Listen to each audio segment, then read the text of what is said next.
હું જ્યારે શાસ્ત્ર સ્વાધ્યાય કરું છું ત્યારે જ્ઞાનમાં સમજણ થતાં જ અંદરથી શાંતિ અનુભવાય છે, સુખરૂપ વેદન અનુભવાય છે.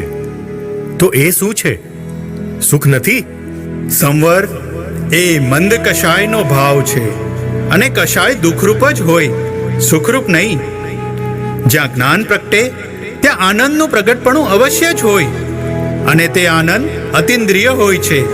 તે આનંદને પ્રયોજન બનાવ. આ જ્ઞાનના ક્ષોભશમની માયાજાળમાં ફસાવાનું રહેવા દે.